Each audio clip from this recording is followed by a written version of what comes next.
Maximiliano Gómez tuvo un descuido, razón por la cual finalmente terminó muriendo a los 28 años? Yo siempre he dicho, si hubiésemos estado juntos, o nos matan a los dos, o no lo matan. El movimiento político de izquierda involucró a muchas personas. Algunas de ellas llegaron por relaciones, amistades, por vocación. Y en el caso de la persona que vamos a invitar hoy, a Carmen Massara, era la compañera de Maximiliano Gómez, el moreno, que tuvo mucho tiempo en prisión en La Victoria, que fue canjeado por el secuestro del coronel Donald Crowley en República Dominicana y que posteriormente fue enviado al exilio, se fue al exilio y murió en Bruselas.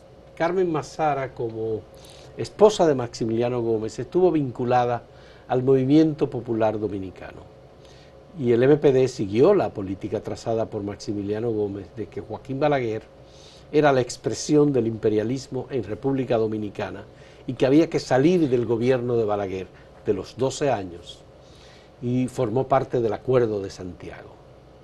En ese momento Carmen Massara sale públicamente ante el país en representación del movimiento popular dominicano en el Acuerdo de Santiago. Pronunció discursos, se vinculó con cientos, miles de personas que la veían a ella no solamente como la vocera del movimiento popular dominicano, sino también como la viuda de Maximiliano Gómez.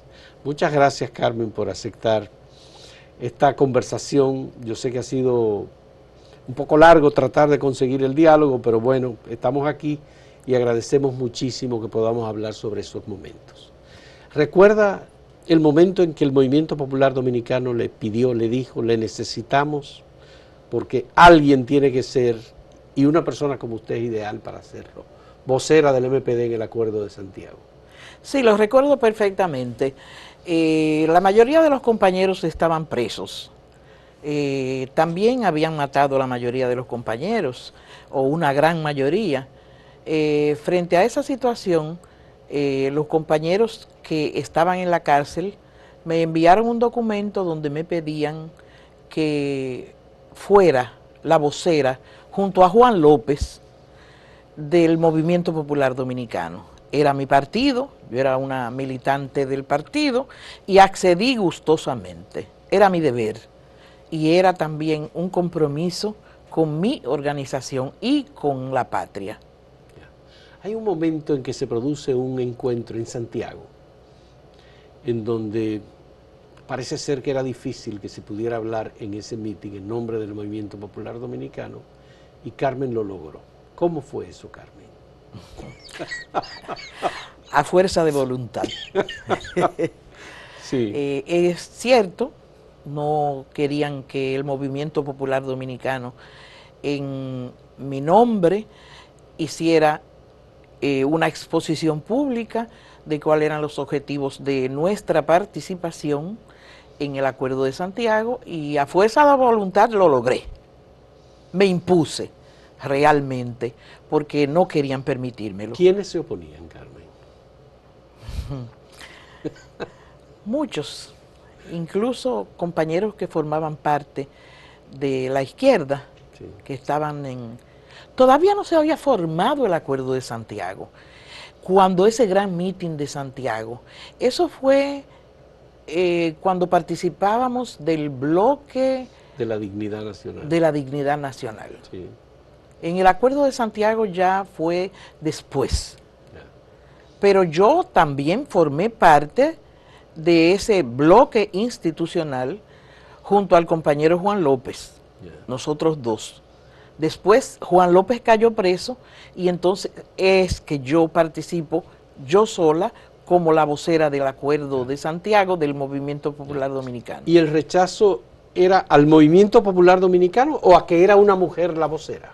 No creo que fuera por ser una mujer, sino porque el Movimiento Popular Dominicano llevaba la posición más militante en contra del gobierno de Balaguer y de una confrontación fuerte y de unos planteamientos de vanguardia en contra del régimen de Balaguer.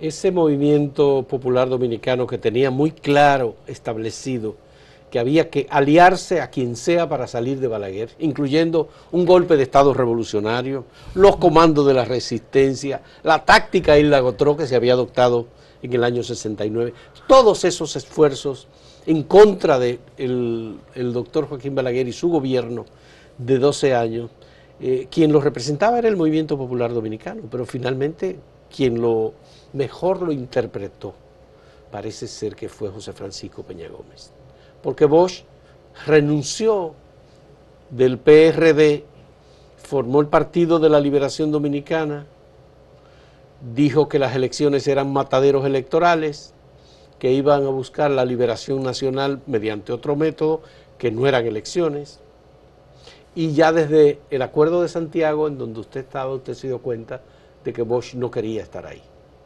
¿Fue así? Yo pienso que el profesor tenía otros objetivos, no de la gran unidad, sino de crear un gran partido, como lo hizo después. Sin embargo, eso nos llevó a formar el Acuerdo de Santiago y a romper con el bloque de la dignidad. Fuimos 5 o 6 partidos que nos reunimos en Santiago y de ahí surgió el Acuerdo de Santiago por eso. Ahí estaba el Partido Revolucionario Dominicano. Claro, naturalmente. Estaba el Movimiento Popular Dominicano.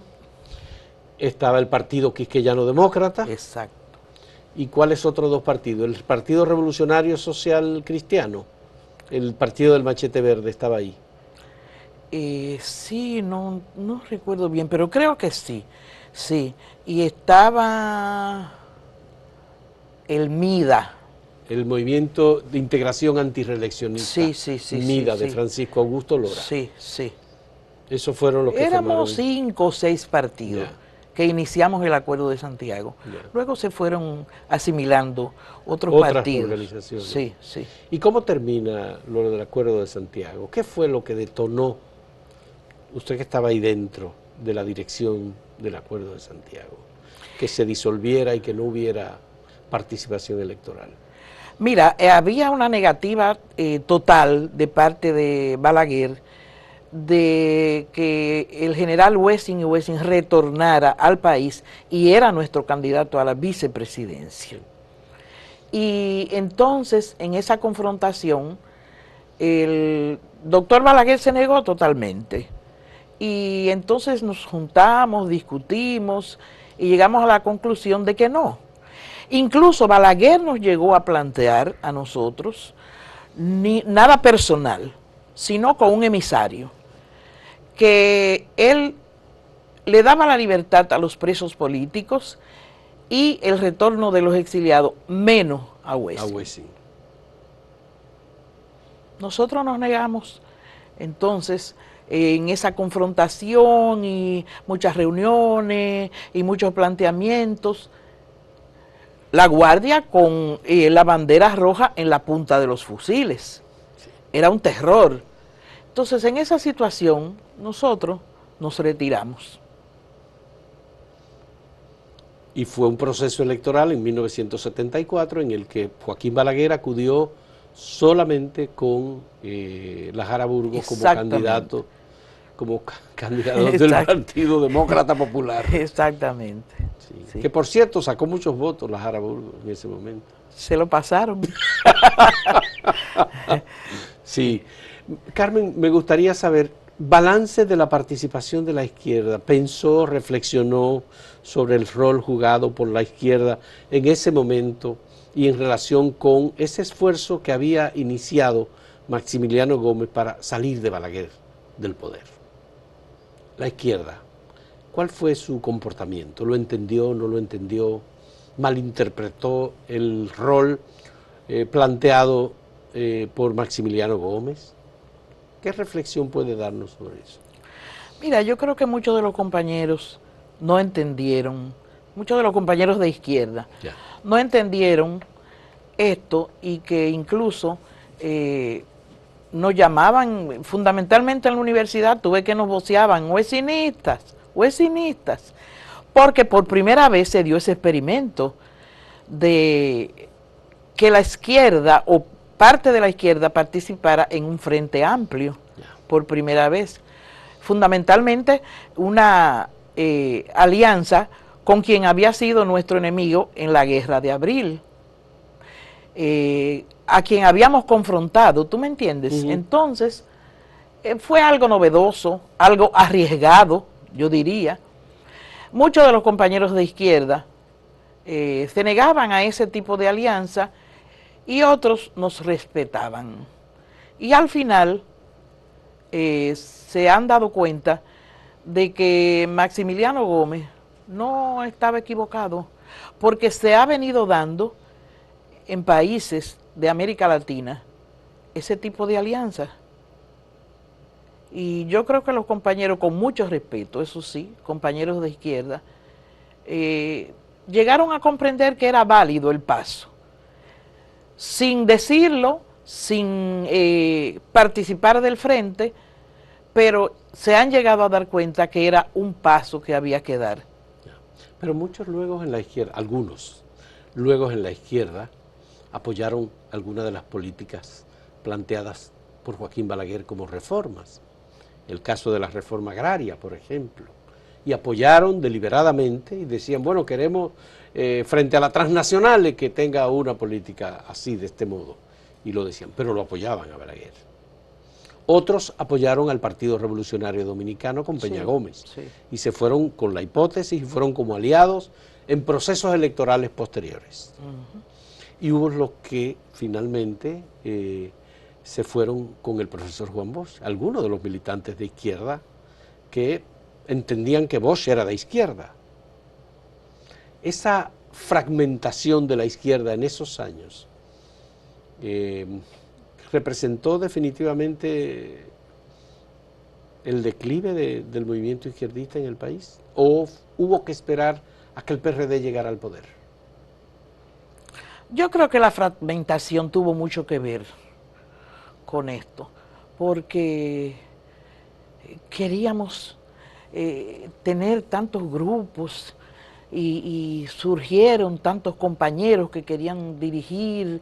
Y yo creo que era un afán de muchos compañeros de querer dirigir, muchas veces sin tener la capacidad, sin tener, ¿cómo te digo?, la entereza para enfrentar un enemigo que era demasiado fuerte. Pero yo creo que eso nos mermó un poco en nuestro accionar. No obstante, yo te digo algo, todos los compañeros que militaron en la izquierda de una manera honesta, de una manera desinteresada, merecen mi respeto. Porque no era un juego de niños lo que hacíamos, era algo muy serio. Enfrentarnos a un enemigo poderoso solamente con la voluntad y con la certeza de que este país tenía que cambiar. Sí. Antes de la muerte de Maximiliano Gómez ocurrió la muerte de Otto Morales y la de Amin Abel, aquí en el país. De esas muertes, ¿cuál fue la más destructiva para el movimiento de izquierda, desde su punto de vista? Las dos. Eran dos compañeros insuperables, eran dos compañeros ejemplo, lo dejaron todo para luchar porque en este país las cosas anduvieran mejor. Los dos eran compañeros increíblemente buenos, militantes de primera, dirigentes sin mancha. Los dos eran increíbles, buenos compañeros. ¿Y esa fue una decisión trasplantada al gobierno dominicano desde Estados Unidos o fue una decisión de Balaguer? Trasplantada. No es que Balaguer no tuviera culpa, pero Balaguer lo sabía todo. Pero nunca le perdonaron a esos compañeros el accionar o su accionar en el secuestro de Donald Crowley. Ya. Es decir, que esa fue la razón por la que finalmente terminaron siendo fusilados Otto Morales y Amin Abel.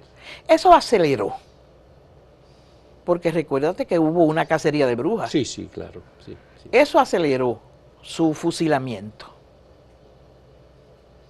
Hay en la izquierda de República Dominicana hay otros sacrificios que se produjeron. Ya en 1973 el país había visto cómo Camaño y los que vinieron con él, 9 hombres, en Caracoles,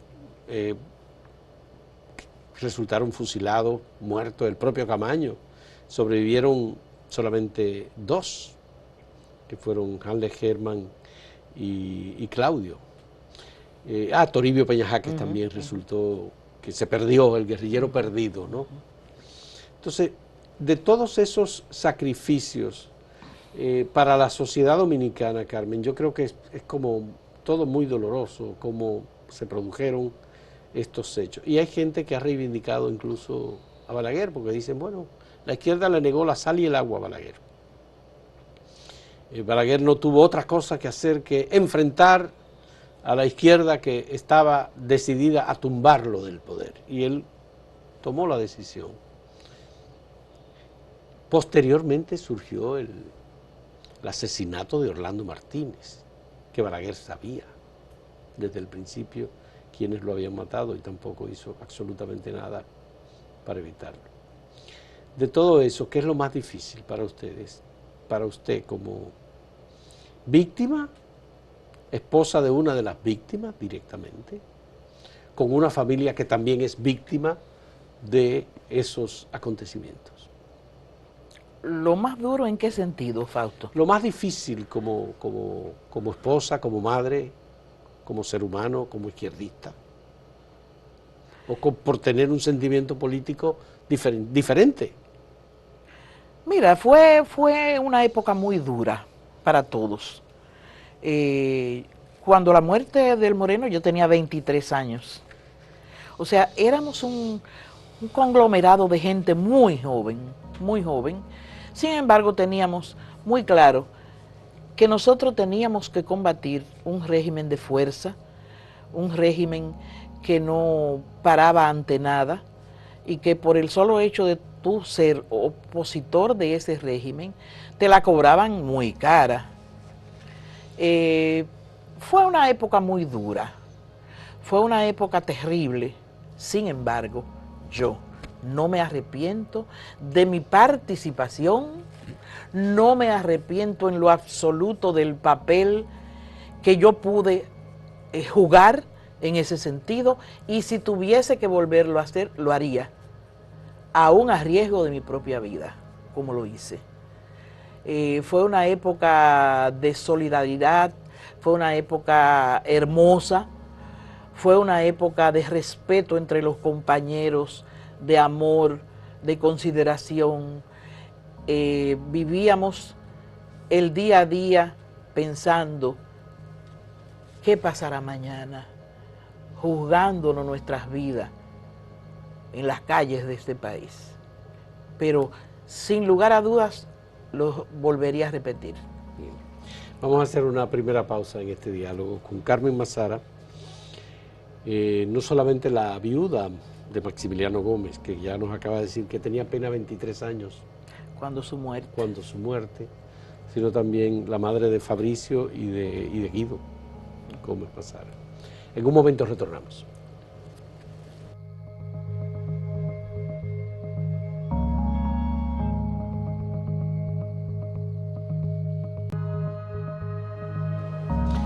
Carmen, he entrevistado a varias personas que tuvieron relaciones con Maximiliano Gómez. Arismendi Díaz Santana, por ejemplo, tuvimos una conversación de 1 hora en donde él expresó ideas muy claras sobre el pensamiento político de Maximiliano Gómez, su formación, cuando él se escondía en la misma casa de Arismendi, leía en la biblioteca temas de diferentes aspectos de política y literatura. Fernando Peña también, que parece que lo conversé con él y conoce muy bien el pensamiento de Maximiliano Gómez. Pero Rafael Chalhut Mejía me dijo que los izquierdistas dominicanos debían un homenaje a José Francisco Peña Gómez, porque fue el dirigente del PRD que más colaboración tuvo con la izquierda y que más alianzas hizo con la izquierda. Y todo el mundo recuerda esa relación entre Maximiliano Gómez y José Francisco Peña Gómez. Bosch, cuando vino al país en el año 70, le dijo al PRD y a Peña Gómez que había que quitarle la garrapata al buey, y esa garrapata era el MPD, y era Maximiliano Gómez. Entonces me gustaría conocer sus puntos de vista sobre las relaciones que tuvo Maximiliano Gómez con José Francisco Peña Gómez, que aunque tenían el Gómez no eran familiares, no tenían... Maximiliano Gómez había nacido en San Pedro de Macorís y Peña Gómez venía desde Mao y de la frontera, esa zona. Su valoración de esa relación. Mira, yo creo que había una identidad increíble entre Peña Gómez y el Moreno, que se mantuvo siempre, eran amigos entrañables, aparte de coincidir políticamente en muchas cosas. La sensibilidad de ambos los llevó a hacer esa amistad inmensa. Yo creo que la solidaridad de Peña Gómez frente a las necesidades que nos acompañaban a nosotros como miembros de un partido de izquierda sumamente pobre, esa actitud de Peña Gómez de protección, de tendernos la mano, de solidaridad con nosotros, fue increíble. Yo creo, como te dijo Rafael Chalhut, que nosotros, como miembros de esa izquierda, le debemos un agradecimiento eterno, y que Peña Gómez fue un gran soporte para nosotros. Pienso que esa solidaridad se ha perdido un poco en este país y que hay muchos descendientes de compañeros que estuvieron en la dirección de la izquierda que hoy por hoy ni siquiera trabajo tienen, con preparación, con título universitario. Y te pongo un ejemplo. Sí. El hijo de Otto Morales es licenciado en Administración de Empresas, con especialidad en seguros. Estudió en Chile. Yo misma he tratado de ayudarlo para ver si él puede trabajar en una institución del Estado. No ha sido posible. Y hay una deuda de sangre. Con toda, y por ponerte un ejemplo. Hijo de Otto y de Miriam. Claro. Por ponerte un ejemplo, porque mi casa es la casa de todas esas gentes. Yo nunca he perdido el contacto con mis gentes. Y mi brazo se tiende hacia todos, en la medida de mis posibilidades. Claro. Y nunca he dejado de estar presente cuando ellos lo han necesitado. Y me duele que muchas de esa gente y sus descendientes, porque ya muchos tenemos bastante años, Sí, sí. no sean atendidas esas necesidades. Hay algunas que han tenido posiciones, por ejemplo, el arquitecto Amin Abel Santos. Claro. Sí, ha tenido posiciones y tiene posiciones. En el ayuntamiento la tuvo y ahora Sí, trabaja sí. con una alta responsabilidad Sí, en el sí. Ministerio de Turismo, Sí. como un técnico muy calificado. Sí, claro. ¿Y hay algún otro caso que merezca la atención por una situación igual de deuda de Te sangre? puse el ejemplo Sí. del hijo de Otto, pero hay muchos. Yo no te voy a enumerar Ya. Sí. a todos, pero hay muchos en ese sentido. Pero sobre todo porque son personas que se han preparado. Ya. Sé, porque me lo has dicho, que no has leído el libro Morir en Bruselas, de Pablo Gómez Borbón, en donde hay varias hipótesis sobre qué pasó con Maximiliano Gómez, el Moreno. Y una de los planteamientos de ese libro es que José Francisco Peña Gómez se reunió con Maximiliano Gómez y le dijo: a nosotros dos nos han dado sentencia de muerte, cuídate, yo me voy a cuidar, yo tengo aliados en Europa y voy a buscar protección, nunca te quedes solo, porque tú no sabes de dónde viene la muerte, te van a matar, cuídate. Eso dice el libro, que fue el resultado de una conversación entre Maximiliano Gómez y José Francisco Peña Gómez.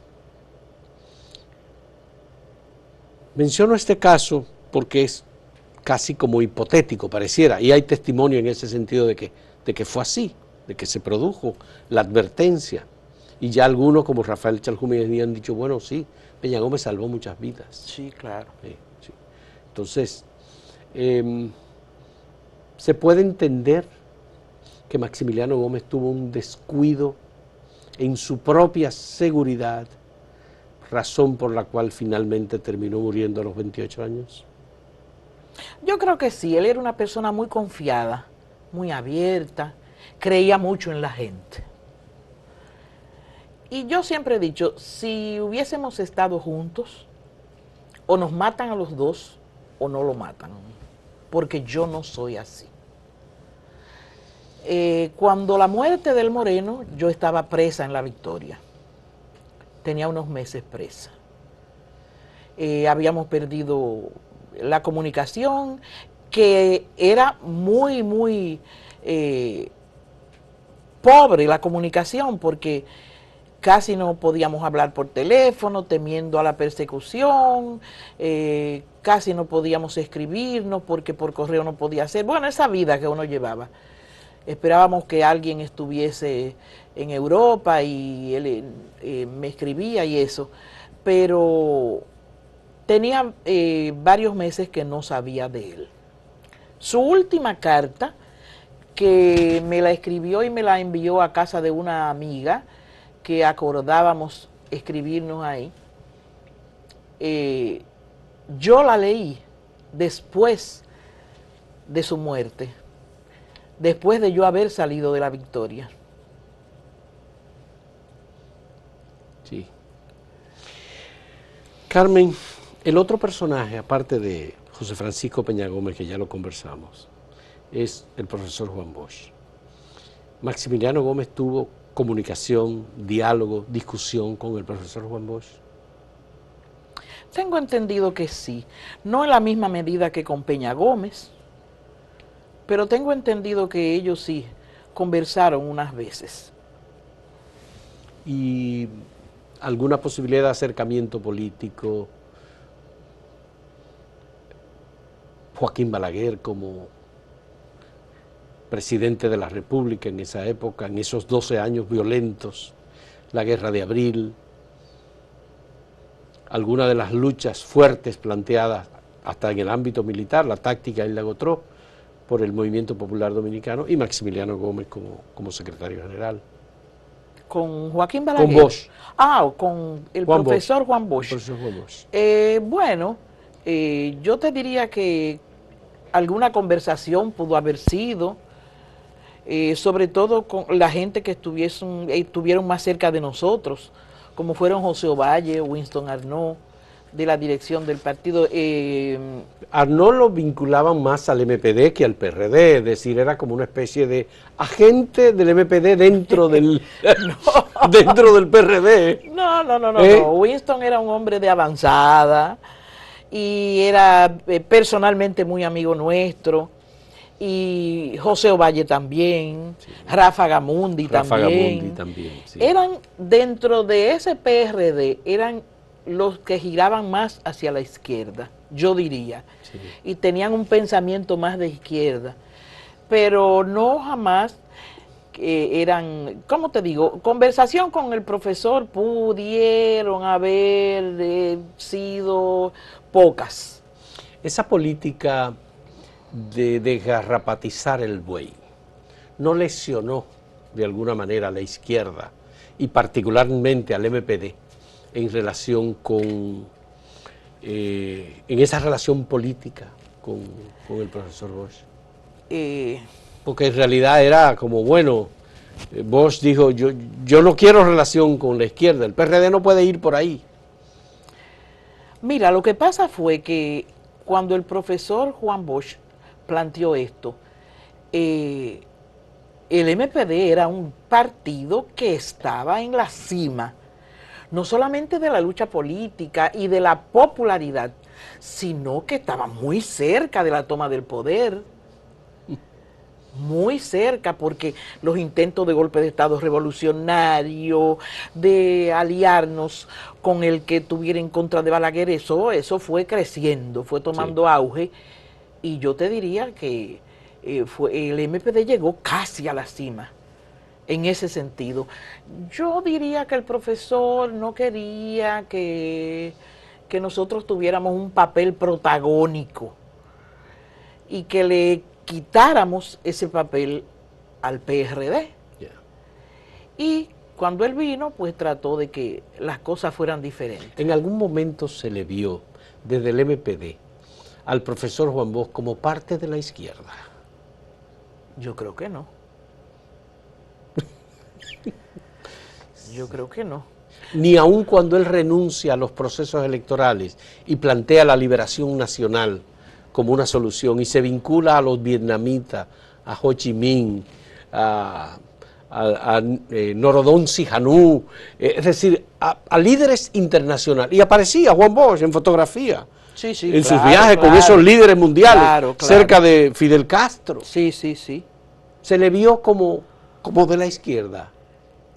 Yo diría que ese fue el despertar del profesor Bosch hacia la izquierda, hacia una nueva forma de pensar en lo que era la ideología de izquierda y la ideología de la liberación.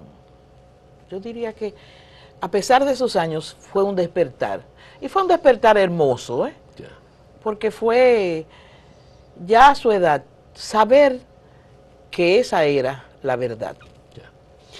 ¿Cómo se vio desde la izquierda en esos años? Ya usted estaba muy militante en el movimiento popular dominicano, el movimiento guerrillero de Camaño y la posibilidad de que la izquierda se moviera, hiciera algo. Yo respeto mucho el que da su vida por lo que cree. Yo creo que Camaño y sus compañeros hicieron el gran esfuerzo para la liberación, pero a pesar del respeto enorme que le tengo al que da su vida por la liberación, yo creo que no era la época de la guerrilla como tal. Pero respeto para esos compañeros. Sí. Amaury, que era la base política de Camaño en República Dominicana, había tenido un levantamiento que finalizó el 12 de enero del año 72 en la Avenida Las Américas, prácticamente un día con todo el ejército y la policía frente a ellos en una pequeña casa en la autopista Las Américas. Que ese también fue otro sacrificio y una pérdida importante para ese movimiento. Importantísima. Amaury era mi amigo querido, mi compañero y hermano, y de su compañera también. Una amistad y una hermandad que se mantiene todavía. Una gran pérdida, una pérdida increíble. Ese día me cogieron presa y por poco me matan. El 12 de enero del 72. Sí, sí, claro. Sí. Yo cogí con una compañera para allá porque fui al Darío Contreras, que me dijeron que los cadáveres estaban ahí. Y cuando llego, no están ahí. Y me dijeron, no, hasta donde se pueda llegar.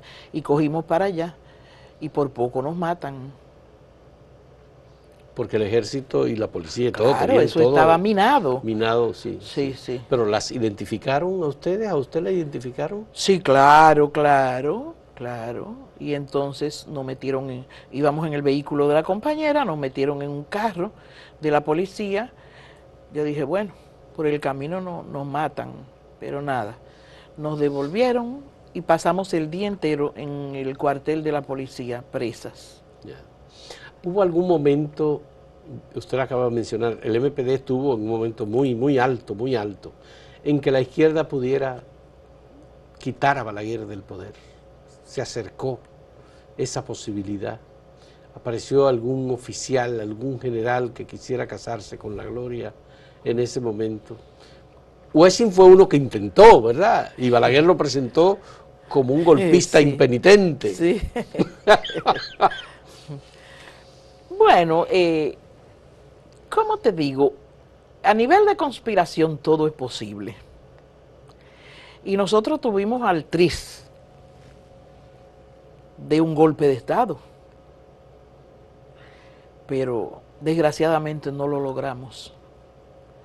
Hubo un intento de golpe de Estado tan serio en el año 1969 que incluso estábamos alrededor de la fortaleza Osama con armas en fundas. Esperando la Esperando, proclama. no, esperando una señal para tomar la fortaleza. No fue posible, pero a nivel nacional no fue posible, no se dio. ¿Y eso dependía de un alto oficial de las Fuerzas Armadas? De varios. Varios. ¿Con los que el MPD había estado en contacto o, además del MPD, algún otro grupo de izquierda? El MPD, claro está. Sí. Y algún grupo de izquierda, bueno, es posible, pero no te puedo decir. Y muchos militares que eran huesinistas. Ya. ¿Cómo ustedes manejaron en ese momento las infiltraciones? Porque una de las cosas que resultó a partir de 1965, que algunas personas vinculadas con los aparatos militares y de inteligencia entraron a la estructura del MPD y de otros partidos de izquierda. Sí, claro, claro. Eso es, yo te diría que casi normal, que traten de infiltrar los movimientos de izquierda en aquella época era algo casi normal. Uno tomaba las medidas de previsión, pero pasaba siempre, pasaba siempre.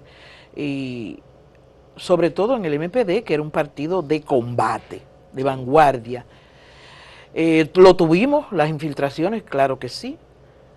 Algunas fueron descubiertas, otras quizás no se pudieron descubrir, pero claro que la teníamos, claro que sí. Sí.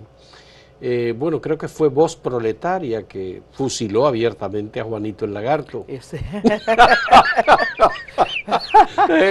Sí, exactamente. Sí, ese fue un fusilamiento público, Sí, con fotografía, sí.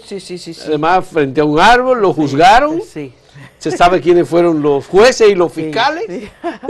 Guillermo Rubirosa, Sí. que no era fácil.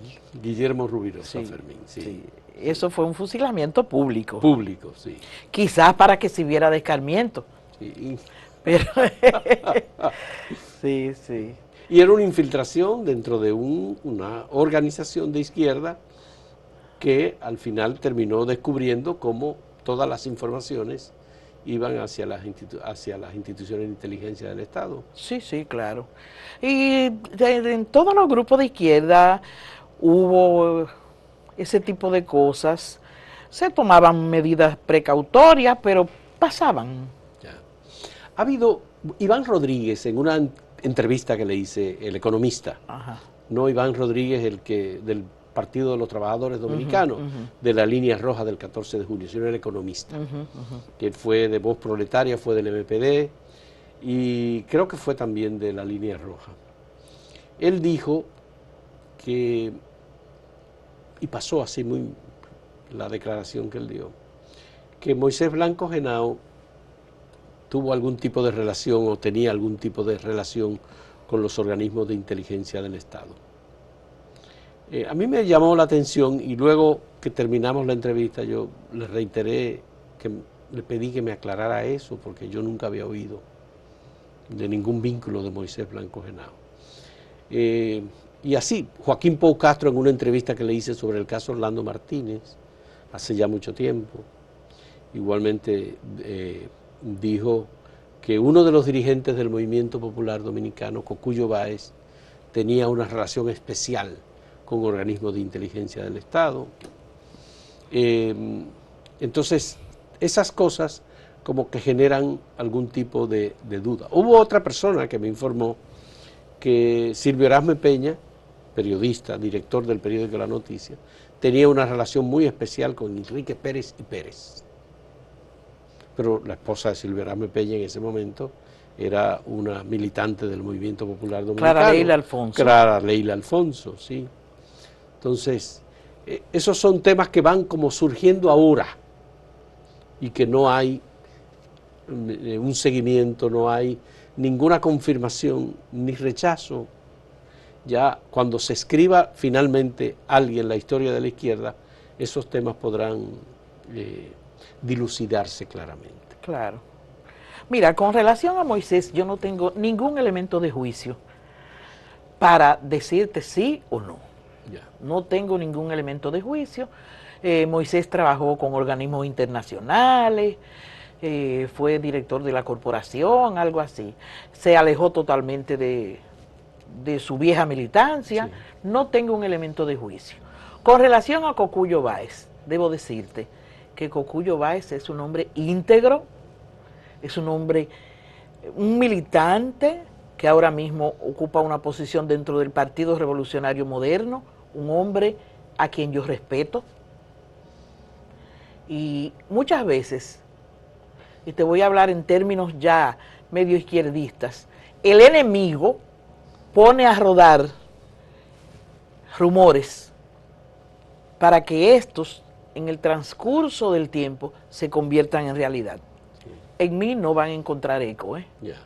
Cocuyo Báez es un hombre absolutamente serio, un hombre sin dobleces, al que yo defiendo. Sí. Con relación a Silvio, déjame decirte, Silvio fue un gran colaborador del Movimiento Popular Dominicano. Fue amigo de Maximiliano. Muy amigo del Moreno, muy amigo.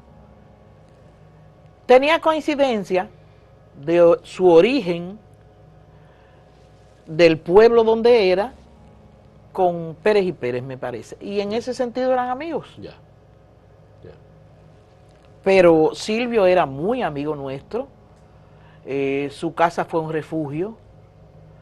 Y se jugó la vida colaborando con el Movimiento Popular Dominicano. En varias ocasiones hablé con Silvio sobre ese tema, yo tuve la oportunidad, y me sorprendió que me dijo, este reloj era el reloj de Maximiliano Gómez, el Moreno. Sí.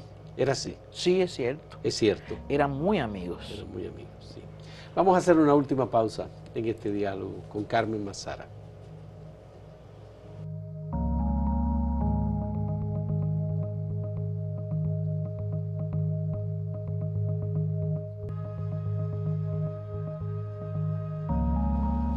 Carmen, el movimiento de izquierda ha sufrido mucho por la persecución. Yo creo que no hay en la política de República Dominicana un movimiento identificado que haya sufrido más que la izquierda por la persecución, la cárcel. La victoria fue hecha casi para los izquierdistas en esa época, ¿no?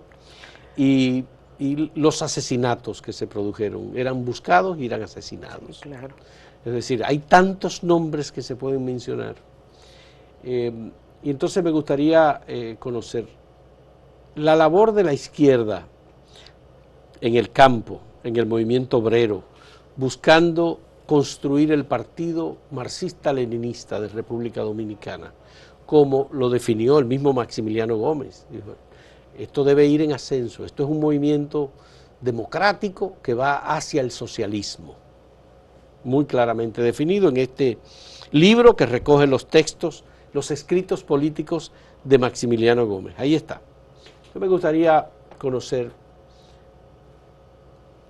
¿ha habido posibilidad en la izquierda, luego de llegar el movimiento, el país, digamos, la llegada al poder del PRD, la democracia, cesó la represión política, la persecución, el exilio. Todo eso terminó de alguna manera en 1986, cuando termina el gobierno de Salvador Jorge Blanco, porque con el gobierno de Antonio Guzmán hubo todavía algunos resabios y rezagos y temores. República Dominicana, cuando el ciclón David rechazó ayuda de Cuba, porque era Cuba, nunca se establecieron relaciones diplomáticas con Cuba hasta que lo hizo en el 96-2000 Leonel Fernández. Me gustaría oír su balance de ese proceso de la izquierda. Usted que estuvo cerca, que fue vocera del MPD en el Acuerdo de Santiago, ¿pudo ser de modo distinto y que la izquierda tuviera la posibilidad de llegar al poder, como ha ocurrido en otros países como Chile, Colombia, países de derecha, en donde líderes de izquierda han llegado por vía de las elecciones al gobierno? Yo creo que la fragmentación, donde el enemigo jugó un papel importante para esa fragmentación, no nos permitió avanzar de manera más adecuada para la toma del poder.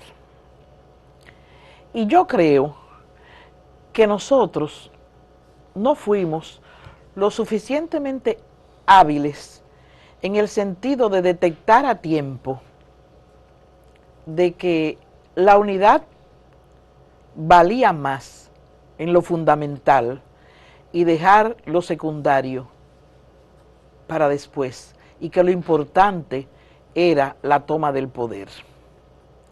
Y dejar las contradicciones, y dejar lo que muchos tenían en un afán de liderazgo que a lo mejor no les correspondía.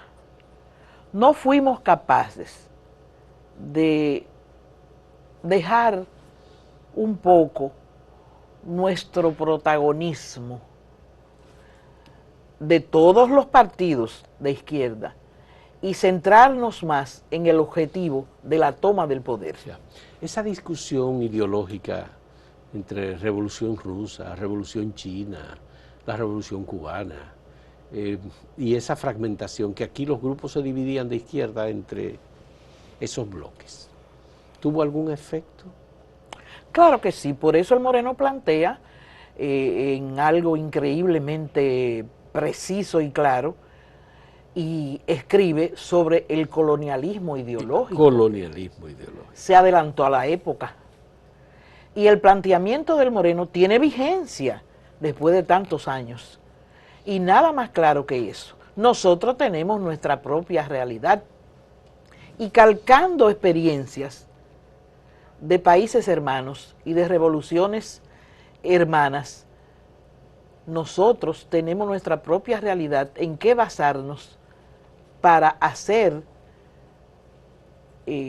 nuestra propia iniciativa para la toma del poder. Y eso no lo pensamos a tiempo. Incluso al Moreno se le tildó muchas veces de cosas que no era por sus planteamientos. Pero el Moreno estaba muy claro, y lo que él escribió y la reflexión que hizo sobre la naturaleza de la revolución. Él decía que la revolución tenía que ser democrática. Él no planteaba ir directamente claro, al socialismo. Claro. Él decía, la revolución tiene que ser democrática, esto tiene que ser en ascenso. Pero eso no lo entendieron, ni lo asumieron el Partido Comunista Dominicano, el Partido Socialista, el Líneas Rojas del 14 de junio, que eran como los voz proletaria, todos los movimientos por el socialismo, todas esas organizaciones de izquierda que batallaban y que cada quien estaba haciendo lo que entendía que debía ser.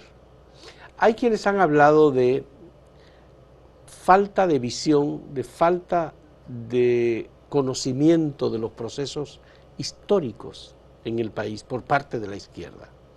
¿Es válido eso?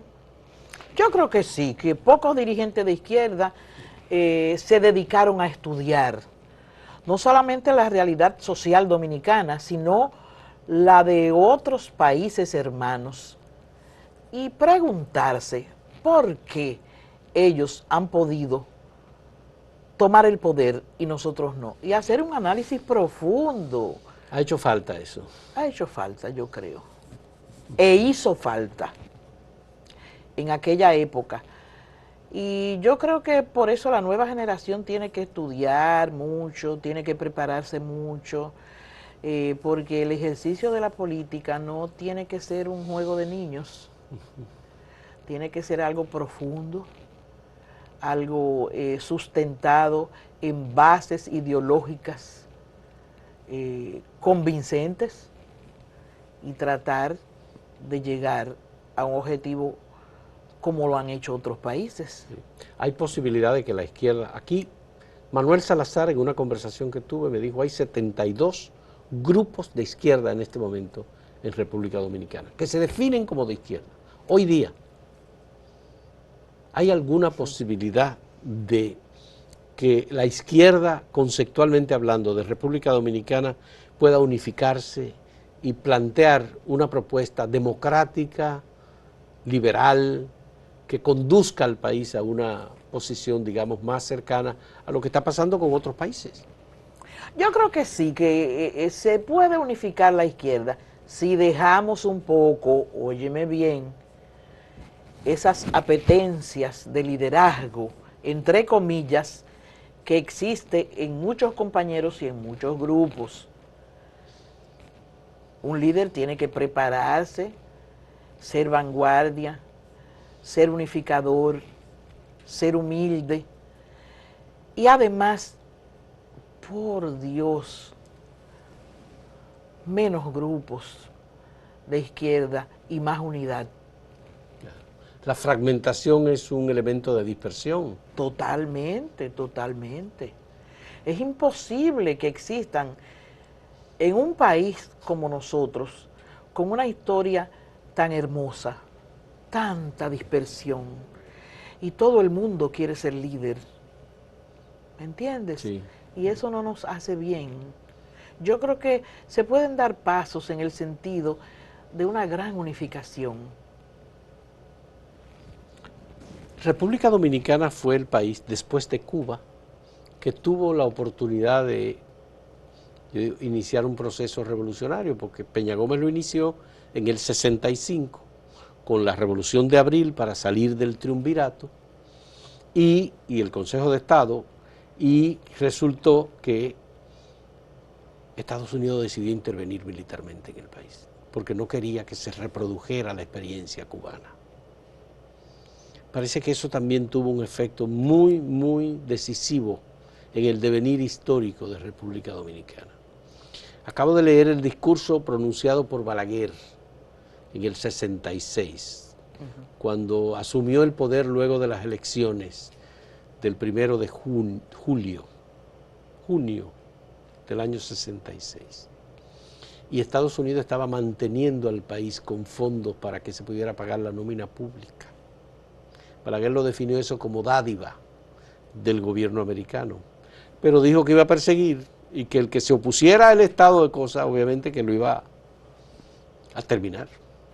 ¿Y cómo se opuso? Y así lo hizo. Así lo hizo. Entonces la derecha ha tenido mucha coherencia, la izquierda no ha sido coherente. ¿Se puede concluir eso, Carmen? Nos ha faltado oportunidad para ser más coherentes. Ya. No solamente oportunidad, sino medio de vida. La izquierda viene de un conglomerado muy pobre, fundamentalmente lo que estuvimos en los partidos que eran de izquierda fuerte, yo diría, porque después de un tiempo se formaron muchos grupos que no tenían esa incidencia en el devenir político de este país. Yo te digo, la satisfacción más grande para mí sería la gran unificación de la izquierda y que dejemos los egoísmos, esas apetencias de ser líder, que no todo el mundo está formado para eso. Para eso, así es. Qué bueno. Me alegra muchísimo, Carmen, haber tenido esta conversación. porque creo que era una de las voces necesarias en un balance y en un diálogo, como lo he tenido con muchos de los dirigentes de izquierda que han pasado por aquí, en esto, Fidelio Desparadel, Rafael Chaljú Mejía. He conversado con hombres de extraordinaria formación como Roberto Casá, Wilfredo Lozano, que fueron gente de izquierda, Cayetano Rodríguez del Prado. Sí. De manera que agradezco muchísimo, Carmen, que hayas podido acudir con nosotros en este diálogo y espero que todo marche bien, que continúe creciendo la familia de Maximiliano Gómez, el Moreno, y la tuya. Gracias, Fausto. Encantada de haber estado aquí contigo. Bueno. Muchas gracias. Señores, gracias por la compañía. Un placer.